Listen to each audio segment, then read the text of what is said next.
¿Cómo están mis queridos hermanos y hermanas de Espiritual Televisión? Todos ustedes los estimo mucho, mis amigos. Estamos celebrando el mes de la Reforma, estamos en octubre. Bueno, y hoy en Conversando tenemos la gran valor, digamos, de poder entrevistar a un hombre que ha estado 41 años en el ministerio. Pero les quiero leer su currículum. Primero fue prosecretario del primer Consejo de Pastores Interdenominacional de la Quinta Región en el año 1985. Vicepresidente por 10 años del mismo consejo desde los años 1988 a 1997. Fundó el Instituto de Teología Interdenominacional ITI del Consejo de Pastores del año 1993, del cual fue director, profesor, coordinó el Instituto Bíblico Nacional de Santiago para Viña del Mar y profesor junto al pastor fundador del mismo, Pablo Joffe, y pastores Dean Helland y Patrick Devine. Durante los años 1994 y 1999 fue miembro de la Comisión de Igualdad Jurídica para obtener la ley 19.638 del Congreso Nacional, hoy conocida por ustedes como Ley de Culto. Entró como pastor en la Iglesia Evangélica de Dios Pentecostal desde 1987 y ocupó los cargos de secretario, tesorero, vicepresidente y supervisor en Chile de 12 iglesias y supervisor además en los países de Argentina, Brasil y Estados Unidos. En el año 2004 ingresa al Consejo de Obispos y Pastores de Chile. En el año 2008 ingresa como obispo y presidente de la Iglesia del Evangelio Eterno al Consejo Nacional de Obispos y Pastores de Chile con sede en Santiago. Reorganiza el año 2010 junto a otros pastores la Unidad Pastoral Interdenominacional Región Valparaíso y es nombrado su presidente. El año 2011 es nombrado representante del Consejo de Obispos y Pastores de Chile para la Quinta Región. En el año 2012 es nombrado miembro y director del Consejo Nacional de Obispos y Pastores de Chile. En el mes de marzo del año 2015 es elegido presidente de la Coordinadora Evangélica de Pastores de la Quinta Región CEP y representante protocolar de la Iglesia para la región de Valparaíso. En Espiritual Televisión, desde sus inicios, acompañándonos desde animador de programas hasta productor ejecutivo. Se recibió además un premio, recuerdan ustedes, en el Congreso Nacional de Espiritual Televisión, que recibió este hombre, no me va a dar el nombre todavía, lo tengo ahí en secreto. Recibió el galvano al canal por su apoyo a la desarrollo evangélica en el desarrollo, digamos, de la televisión chilena. Actualmente, junto a su esposa, son pastores de la Iglesia del Evangelio Eterno, que está ahí en Fonescroer 150, Viña del Mar. Su texto bíblico preferido es Proverbios 22:6: instruye al niño en su camino y aun cuando fuere viejo no se apartará de él. Son 41 años en el ministerio.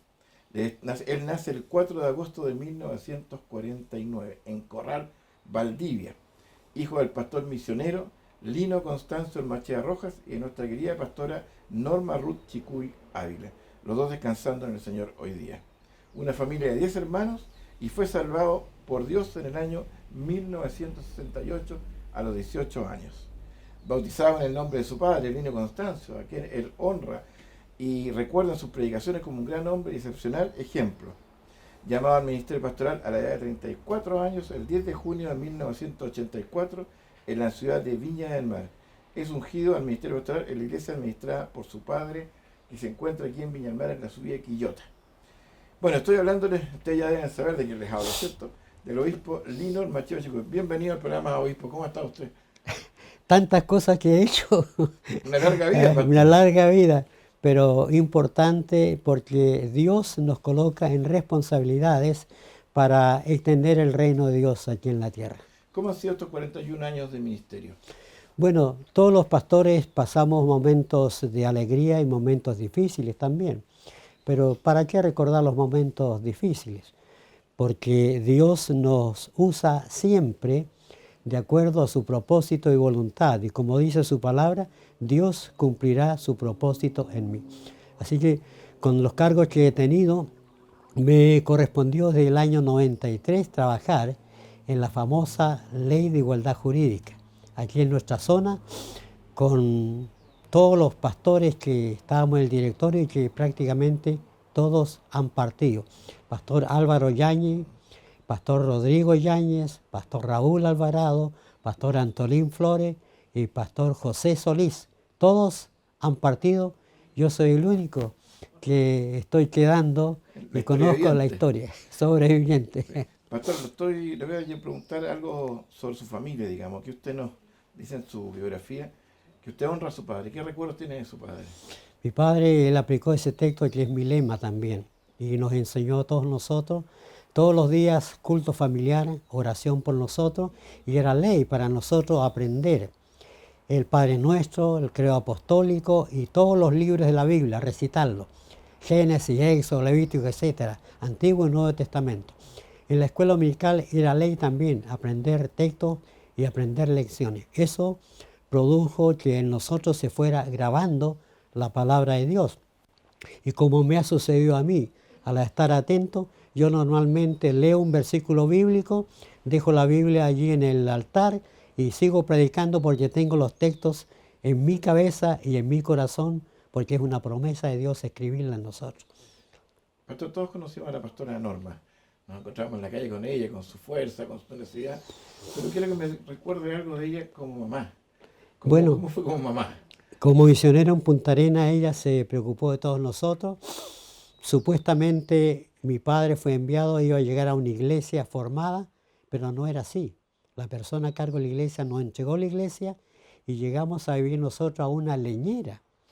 Allí, unas pocas personas en total, con nosotros 15 personas, pintaron esa leñera, allí comenzamos a vivir y mi padre comenzó el trabajo de la predicación en el ministerio. Y después de 13 años, Dios nos bendijo, un templo edificado, nuestra casa particular. Teníamos la bendición de Dios en la iglesia con unos 180 hermanos, templo y congregación de 180. Y el año 1964, en octubre, llegamos a Viña del Mar. Yo tenía en ese tiempo 15 años. Y aquí... No me dijo nada de su mamá. Mi madre sí.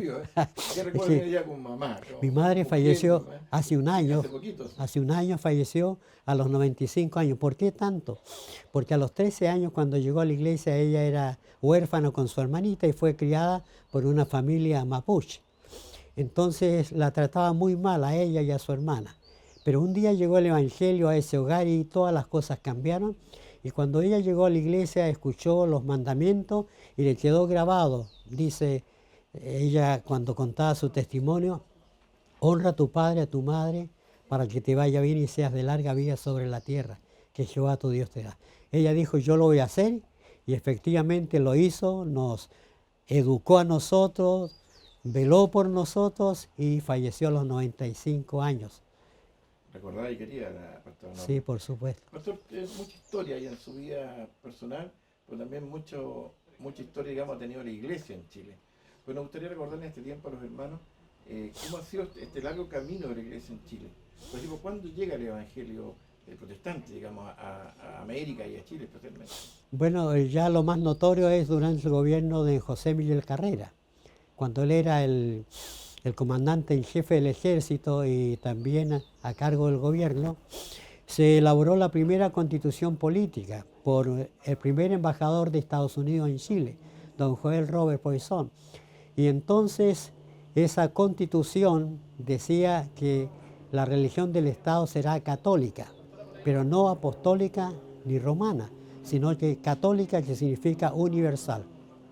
Producto de eso, ¿no es cierto?, comenzaron los problemas en el país de discriminación y para eliminar o cambiar la constitución. Y hubieron problemas entre O'Higgins, José Miguel Carrera, que tuvo que huir a Mendoza, donde fue fusilado a los 36 años. Y entonces el general don Bernardo O'Higgins, de 1817 a 1823, como director supremo, él trae a Chile a don Diego Thompson, porque O'Higgins fue educado en Inglaterra y se dio cuenta de la prosperidad, conoció lo que era la iglesia anglicana y él deseó la prosperidad para Chile.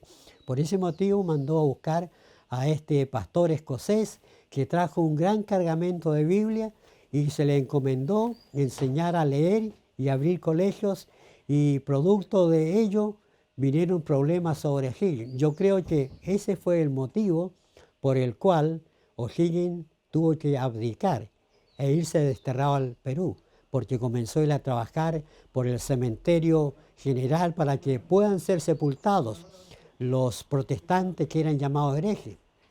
El registro civil también, que estaba todo en poder de la Iglesia Católica, se produjeron cambios porque no se podían casar chilenos con extranjeros que eran protestantes. Para hacerlo tenían que ir a un barco extranjero y un oficial, el comandante, oficial como oficial civil, y se producía el matrimonio, después regresaban a puerto.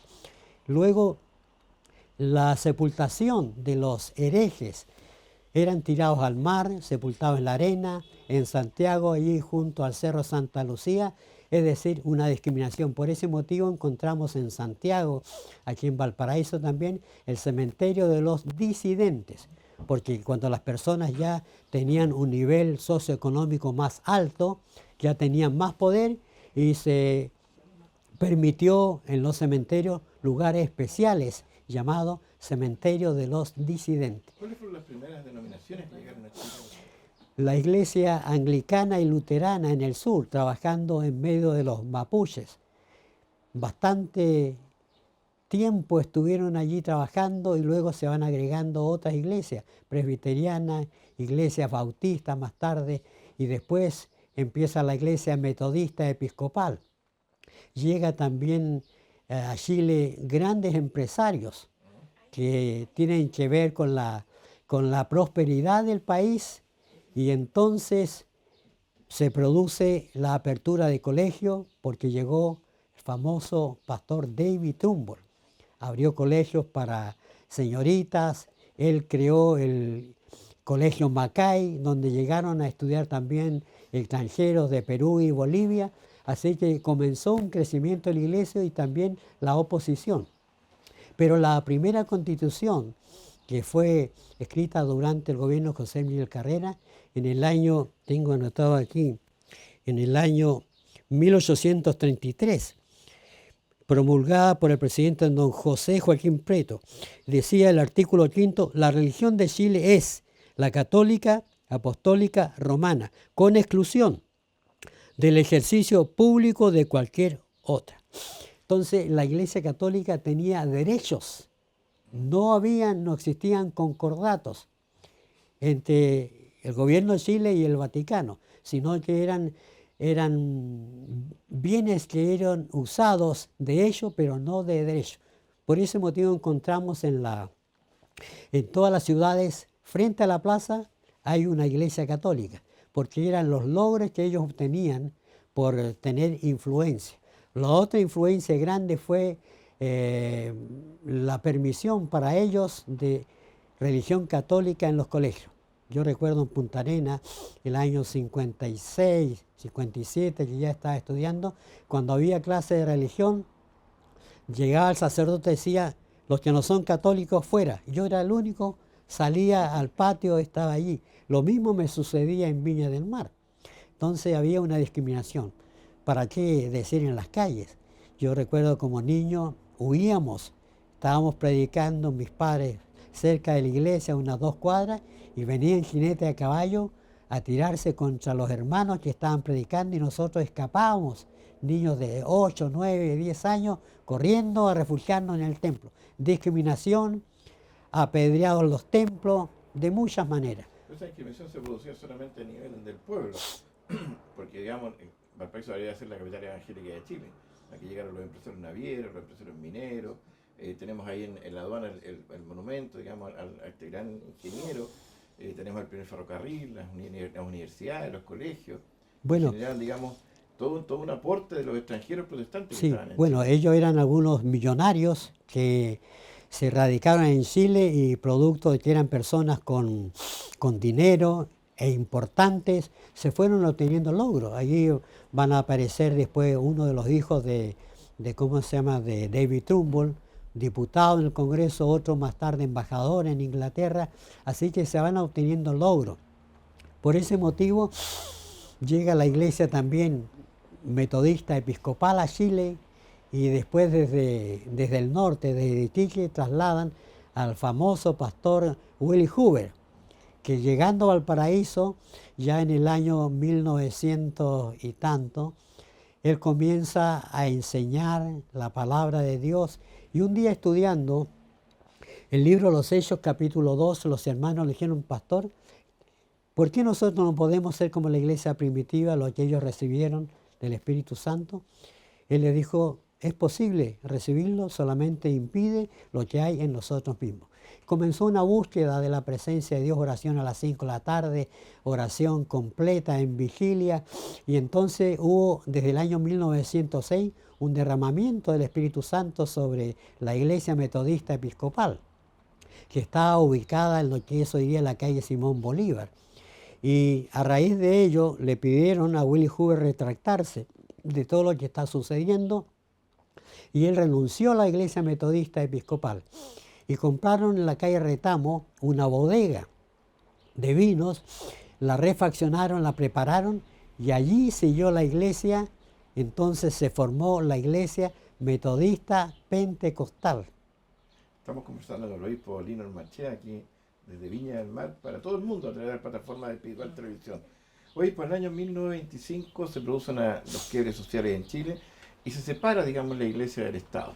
Bueno, ¿Qué gana el mundo evangélico protestante con esa separación de la iglesia y del Estado? La Constitución del año 1833, el presidente Arturo Alessandri Palma, el año 1925 se elabora una nueva constitución que dejó de lado la del 1833, y allí en esa constitución la Iglesia Católica buscaba tener un concordato, pero se fue todo dilatando hasta que el presidente Alessandri, él determinó la separación de la Iglesia y el Estado. Y no hubo un acuerdo de concordato entre el Vaticano y el gobierno de Chile. De allí siguió la Iglesia avanzando. Como digo, con el avivamiento pentecostal, Dios se manifestó salvando a gente humilde, vendedores de la calle, gente que había sido delincuente, personas que eran buscadas por la justicia. Llegaron a la iglesia, Dios los salvó y se produce un cambio generacional. Esas personas salvadas por Dios, luego sus hijos son educados, van prosperando y se transforman en el paso de tiempo en personas educadas, ingenieros, tenemos hoy día médicos, abogados, es decir, estamos como en cuarta o quinta generación del avivamiento pentecostal en Chile, y siguió avanzando la iglesia. Entonces, producto de estos avances y del crecimiento, se buscaba, por ejemplo, tener clases de religión evangélica en los colegios, no era permitido. Se estaba solicitando tener libertad para entrar a los hospitales a visitar a nuestros enfermos. Se solicitaba por los hermanos evangélicos en la Fuerza Armada tener permiso para hacer sus reuniones. En los barcos, yo conozco hermanos que todavía están algunos vivos, se reunían secretamente en algún lugar en el barco a hacer oración, pero así se fueron logrando, porque habían comandantes que eran contrarios. Pero todo eso cambió y han venido comandantes que hoy participan en eventos el 21 de mayo con la iglesia evangélica, el comandante en jefe, los almirantes. Yo he estado en muchos de esos eventos hablando también a los comandantes. Yo he estado en el buque Escuela Esmeralda despidiendo a la tripulación, y en otros barcos somos invitados constantemente porque se produce una apertura a raíz de la ley de igualdad jurídica. Pero eso es ahora, pastor. Pero por ejemplo, Sí. en el año 1925, que se separa la iglesia del Estado, hasta el 26 de diciembre del 2005, que se declara la ley de libertad de culto, fueron casi 100 años que la iglesia evangélica fue discriminada. 170 años de discriminación. Entonces, muchos años, digamos, esperando el poder tener la misma calidad o respeto que todas las iglesias en Chile. Ahora, ¿cómo nace este sentimiento de decir, ¿sabes que vamos a luchar por la igualdad? ¿Quiénes se juntan? ¿Cómo Sí. hicieron una reunión? ¿Cómo lo hicieron? Cuando se produce el cambio de gobierno, del gobierno militar al gobierno democrático, el presidente Patricio Aylwin, en el Palacio de la Moneda, recibió a los pastores en Santiago que fueron a felicitarlo por haber sido elegido presidente de Chile. Y después de felicitarlo, al poco tiempo él los invitó para que le ayuden también a lograr una armonía en el país con el famoso documento Reti, creo que se llamaba, Sí. Entonces le pidieron a la iglesia también su intervención y se produce una apertura y puertas abiertas en el Palacio de la Moneda. Producto de esas puertas abiertas hubo una conversación y se nombraron comisiones en Santiago y aquí en Valparaíso me tocó a mí presidir. Comisiones para reuniones en el Congreso, con senadores, con diputados, reuniones constantes. Presentamos algún proyecto en ese tiempo con uno de los seremi de gobierno, hijo del pastor presbiteriano, el Waldo García, falleció hace unos 3 años, muy joven. Entonces, llevamos documentos, entregamos a senadores, diputados, pero viendo esto, el presidente Elwin nombró a una comisión con el ministro del Interior que empezaron a estudiar la posibilidad de que haya una ley de igualdad jurídica, pero esa ley decía que para formar una iglesia tenían que haber 200 personas, mínimo. Y nosotros, estudiando todo, dijimos, no puede ser, porque la palabra de Dios dice, donde hay 2 o 3 congregados, allí nace una iglesia, con 2 o 3 personas. Así que en esos estudios, el gobierno fue dilatando todo. Reuniones en el Palacio de la Moneda, a mí estuve con Enrique Kraus y otros pastores, por supuesto, aquí en este libro yo aparezco también en muchos lugares, y aquí hay una foto importante, no sé si la cámara algo podrá captar, pero estoy allí porque el gobierno, como se estaba dilatando mucho, la iglesia evangélica conversamos y se dice, vamos a hacer una marcha de la iglesia en Santiago. Esto fue en el año 1993. Y sabiendo esto, el gobierno en octubre apresuradamente enviaron al Congreso el anteproyecto que había que ser estudiado y todo lo demás. Entonces nosotros conversamos y dijimos, el gobierno se apuró por la amenaza supuesta que íbamos a marchar, pero igual lo vamos a hacer. Y entonces el 27 de octubre del año 1993, la iglesia marchó en Santiago y nos juntamos una cantidad de 150.000 personas. Por eso yo estoy allí en el proscenio, me correspondió hablar a nombre de la quinta región. Así que es una historia bastante larga y en este mes de la Reforma, pero también de la Iglesia Evangélica en su recordatorio, agradecemos a todos aquellos que Dios ocupó. Presidente Elwin, Ricardo Lago, Arturo Frey. Bueno, el presidente Eduardo Frey, que sucedió al presidente Elwin, él firmó el documento de la Ley de Igualdad Jurídica, que es en la número 19.683. Aquí tengo todo lo... Aquí, 19.638.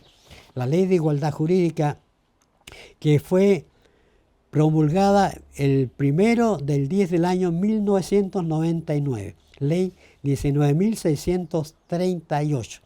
Y que fue publicada el Diario Oficial el 14 del 10 del año 1999, que tiene muchas garantías y normas para el establecimiento y formación de una iglesia o congregación. ¿Quién declara el 31 de octubre, digamos, como Día de la Iglesia? Se solicitó en el Congreso y fue el presidente Ricardo Lago.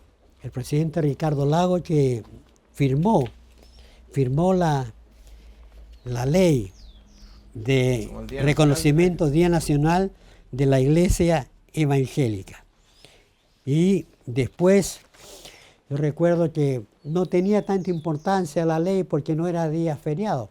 Entonces, yo recuerdo que llegó al canal el diputado Rodrigo González y yo le dije, diputado, se solicitó que sea un día feriado, el 31 de octubre, pero se han dilatado las cosas. Me dijo, yo voy a ver esta ley en el Congreso. Y más o menos como a las 2 semanas me llamó por teléfono el diputado, a quien agradecemos, que partió ya hace unos 2 años por lo menos o más. Le agradecemos porque me llamó y me dice, pastor, presenté nuevamente la petición y fue aprobada por todo el Congreso. y ahora está siendo enviada a la presidenta Michelle Bachelet en su primer gobierno para que sea firmada y sea declarado día festivo el 31 de octubre. Y eso es lo que sucedió. Y lo que celebramos ahora cuando nos juntamos en el Congreso todos los evangélicos. Sí, por supuesto. Estamos conversando, digamos, un programa que se transmite de todas las plataformas de Espiritual Televisión, que ya cubre todo Chile y todo el mundo. Estamos conversando sobre la reforma, sobre lo que los avances de la iglesia chilena, la iglesia pentecostal, la iglesia luterana, la iglesia metodista, la iglesia en general, ha aportado al desarrollo de Chile. Pastor, con estos cambios, con la ley de igualdad de culto, con la igualdad jurídica, ¿hay todavía discriminación o estamos en plena igualdad con todas las denominaciones, con todas las iglesias que existen en Chile? Bueno, el año 1980 la Constitución dio garantías para la iglesia: libertad de culto, libertad de desplazamiento, predicación al aire libre, y que se formaran grupos religiosos sometidos a la Constitución, artículo 19.6, que habla de ética, moral y de buenas costumbres. Y esa Constitución está todavía vigente hasta hoy día y nos da libertades. Y la nueva ley 19.638 elevó el nivel de la iglesia, porque antiguamente éramos de derecho privado. Era semejante a un club deportivo, a una junta de vecinos. Pero también la iglesia católica era de derecho privado, ambos, iglesia evangélica y católica, pero ellos tenían muchos derechos. Hasta hoy día tienen algunos derechos, algunos privilegios.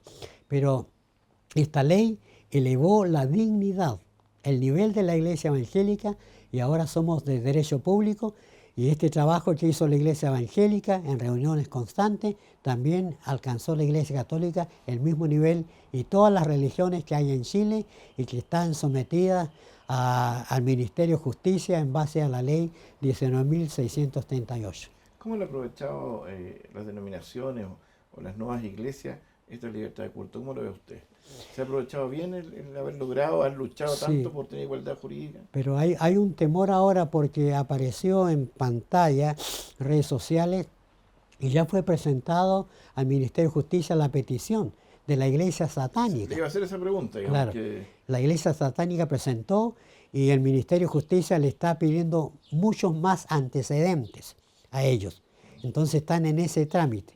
Nosotros estamos... Esta ley de libertad de igualdad de culto ahora abre las puertas también a un montón de sectas o esta iglesia satánica a aparecer también.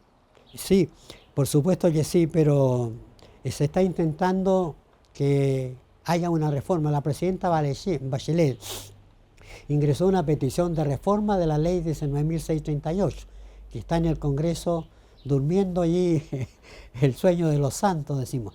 Pero se está intentando nuevamente reabrir la posibilidad de estudiar esa ley para que no hayan situaciones como la que está ocurriendo, porque hay grupos satánicos, hay grupos que son de brujería, que matan animales, gatos, perros, y también testimonios de personas que a bebé han matado ofreciéndolo a sus dioses. Entonces es un peligro esta ley como está actualmente. Como decía el Ministerio de Justicia, a la iglesia satánica le está pidiendo antecedentes. Entonces hay que hacer un cambio, una reforma. Tenemos ejemplo como Estados Unidos, un país protestante que está lleno de iglesias satánicas hoy día. Sí, bueno, Estados Unidos cometió el error de hacer desaparecer de las universidades y de los colegios la Santa Biblia. Producto de ello ha venido todo. Partidario del aborto, partidario de la eutanasia, matrimonio entre iguales y todo lo demás. Y esto ingresó a Chile, este gobierno es un gobierno feminista, que también ha producido cambios y se está intentando en este momento de examinar y aprobar la ley de eutanasia también. Es un peligro. Nosotros somos partidarios de la vida, somos contrarios al aborto, a la eutanasia y también, por supuesto, al matrimonio, que según la Biblia, Dios creó a un hombre y a una mujer para que haya descendencia. Imagínate que un homosexual con su pareja o lesbiana no tienen hijos. Van a pasar los años y si hay miles y quizás 1 millón de personas así, no va a haber descendencia. ¿Quiénes van a ser los imponentes? ¿De dónde se va a sacar plata para ir cancelando a aquellos que van jubilando? Ya hay problemas en este momento. Hay problemas muchos. Se quiere alargar la edad de jubilación a los 65 años las mujeres y a los 70. Han habido intentos. ¿Por qué? Porque necesitan que ingresen más dinero de aquellos que van a pensionarse, porque si se pensionan a los 70 años, algunos viven 3 años, 4 años y mueren. Entonces, es un caso difícil que no lo han examinado al parecer. Sí, yo creo que tenemos hartos problemas en el país y en el mundo, pero también veo algo que los hermanos muchas veces hablamos y discutimos. Todo este esfuerzo, todo este trabajo de lucha desde donde los tiraban los residuos, la orina y todo encima, los pastores pegando en la calle, cuando los corrían con los caballos, desde esa época hasta hoy día, hay algo que nos falta en la iglesia a lo mejor. ¿Cómo ve usted esta palabra unidad? Esa Bueno, es la famosa palabra unidad que parece que nos pega en el corazón. El Señor dice, parafraseando, que sean uno para que la gente crea. ¿Qué sí. nos ha pasado? Bueno, el Señor hizo una oración larga allí en San Juan capítulo 17. Y efectivamente, como tú dices, Señor, yo quiero que ellos sean uno como yo contigo soy uno. ¿Para qué? Para que el mundo crea. Porque la unidad produce la bendición de Dios. Hay un Salmo 133 que dice, miren, observen, qué delicioso es habitar los hermanos juntos y en armonía. En esa actitud, Dios va a enviar bendición y vida eterna, la presencia de su Espíritu. Entonces, el problema hoy día, falta humildad en las personas. Todos quieren tener los primeros lugares. Los primeros lugares son entregados, como dice la Biblia, yo honro a los que me honran. Yo normalmente cuando voy a alguna parte no me siento adelante, me siento por atrás y cuando me ven, obispo me dice, pase para acá, aquí, adelante. Porque aplico lo que dice la palabra, no ocupe los primeros lugares. Eso lo hacen las personas que les gustan los honores. Yo he sido reconocido, como tú decías, por el Congreso el año 2006. La Cámara de Diputados me reconoció el año 2023. Tengo un diploma también del Palacio de la Moneda, de una participación que tuvimos en algo especial allí. Reconocimiento por todos lados. Pero yo no los ando colgando en las paredes, los tengo ahí guardados porque yo creo que el reconocimiento más grande que uno debe tener, que Dios apruebe nuestro camino. ¿Cómo logramos que la iglesia sea una mayor influencia en la sociedad chilena? ¿Cómo lo podemos hacer? Porque hoy día, por ejemplo, estamos viendo que el justo es más justo y el injusto más injusto. Hay más crímenes, hay cosas, hay problemas en los colegios. ¿Cómo nuestra voz se ha perdido un poco en el aire? Aunque Dios está presente, pero como que la voz se perdió. ¿Qué nos falta ahí? Mira, al Señor le preguntaron cuáles serían las señales de tu venida. Él dijo, va a ser como los días de Noé. ¿Qué sucedía? La tierra llena de violencia, se casaban y descasaban. Va a ser como los días de Lot. ¿Qué sucedía? Homosexualismo, lesbianismo. ¿Qué más? Otra señal. La higuera, cuando florezca, que representa a Israel. Y en el año 1948, en el mes de mayo, las Naciones Unidas determinaron reconocer a Israel como un Estado, porque los israelitas en el año 70, ¿no es cierto?, después de la muerte del Señor en el año 70, como Él lo profetizó, se produce la diáspora. Los israelitas son esparcidos y aparecen después en la historia en todo el mundo. Hay rusos israelíes, chilenos israelíes, argentinos israelíes. Entonces, después de la Primera Guerra Mundial, ellos, como Dios los bendice siempre, comenzaron a enviar remesas de dinero y a comprar allí en Israel territorio. Y cuando había una gran cantidad, ellos solicitaron a las Naciones Unidas ser reconocidas como un Estado. Esa es una señal importante. Luego está la señal religiosa, en que se busca unir a la iglesia de todos los credos. Pero nosotros no podemos seguir tras la idolatría, tras sectas o religiones que están equivocadas y no fundamentadas en la Biblia. Es por eso que aún dentro de la iglesia tenemos más o menos 3 formas teológicas de administración de iglesia y de enseñanza. Entonces, por ejemplo, para entender, algunos bautizamos por rociamiento, aspersión, otros bautizan por aspersión. Unos dicen que hay que hablar en otras lenguas para ser un creyente.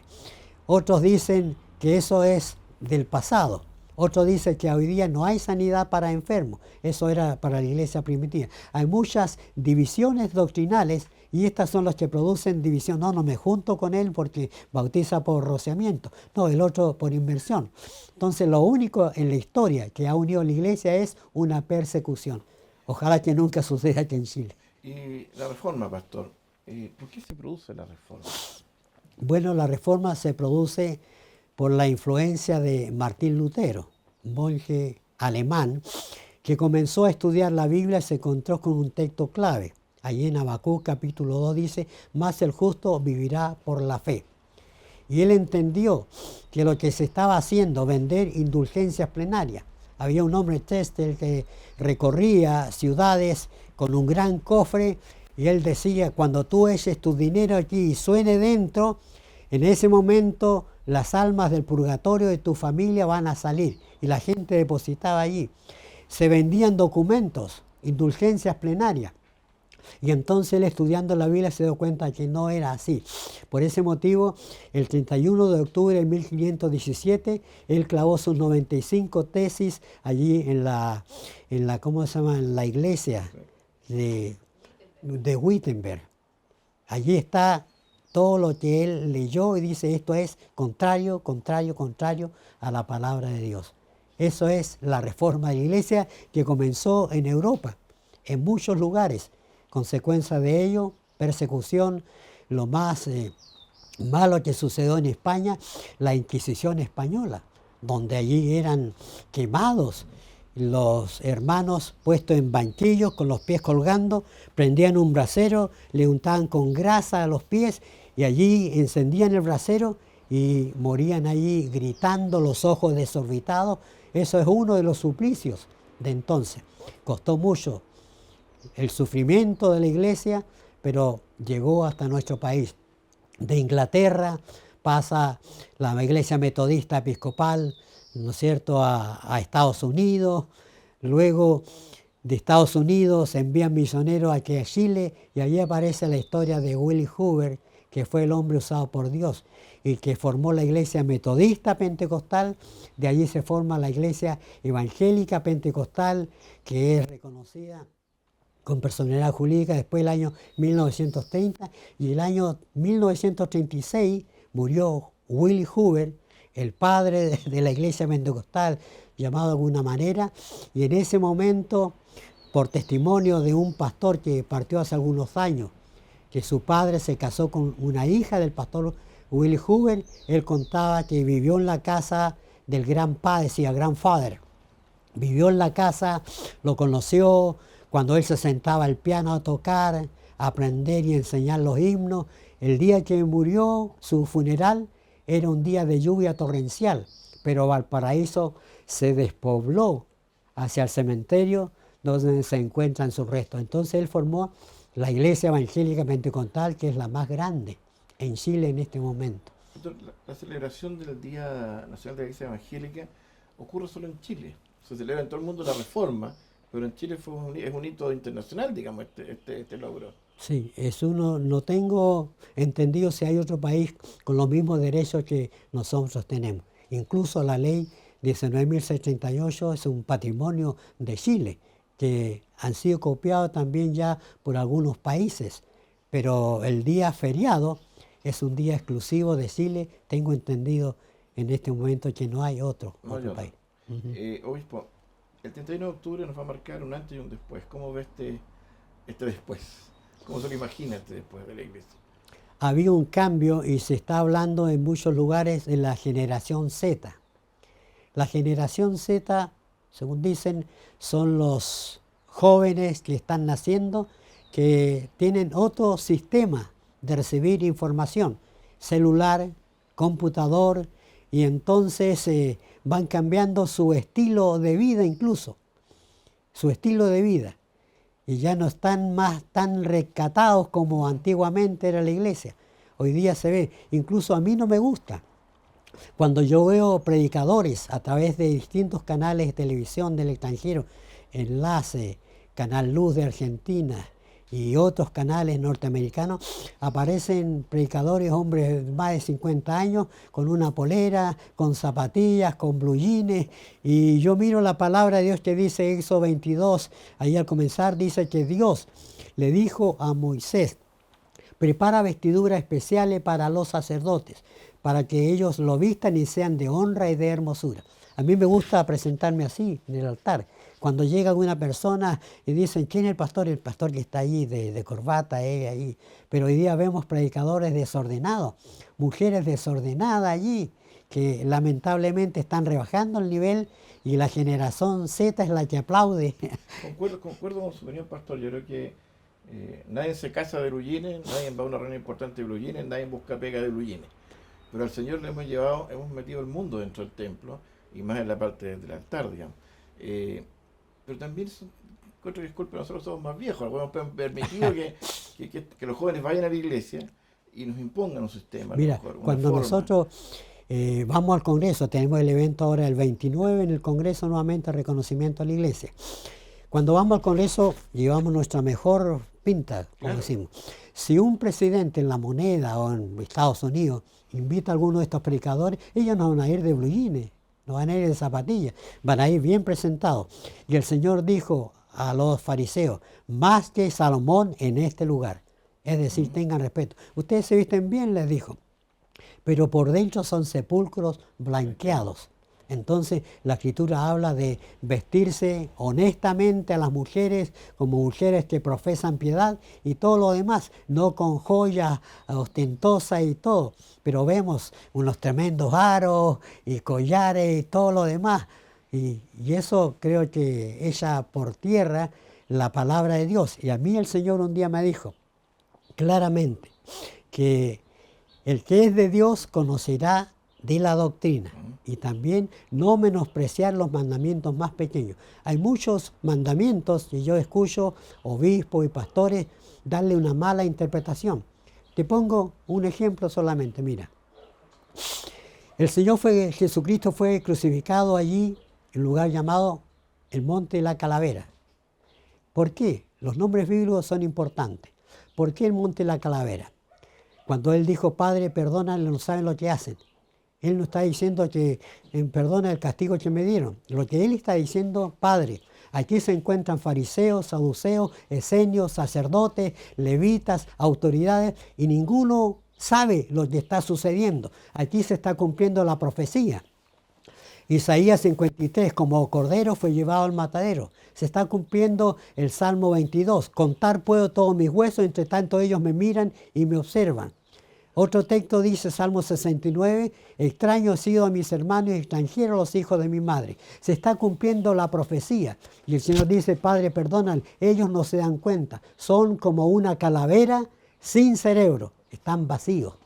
Y por ese motivo se oscureció a mediodía la luz del sol. ¿Por qué? Porque Jesucristo murió como hombre, porque Él dijo, yo soy la luz del mundo, y momentáneamente se apagó la luz que Él encomendó a sus discípulos. Yo me voy, pero ustedes son la luz del mundo. Hoy, por 41 años de ministerio, sé que me va a decir el Señor su mejor recuerdo, pero ¿cuál es la mejor alegría que he tenido en estos 41 años? Dejando un poco de lado el hecho de recibir al Señor, humanamente, ¿cuál es la mejor alegría que he tenido? Nosotros, después de la muerte de mi padre, muchos querían ser pastor. Yo quedé en la iglesia.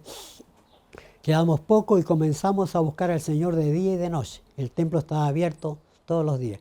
Y vino un derramamiento del Espíritu Santo sobre la iglesia, y comenzaron a llegar todos los familiares que no venían. El esposo, los hijos, y la iglesia se llenó. Llegamos a tener, después de 100 personas, 300 personas.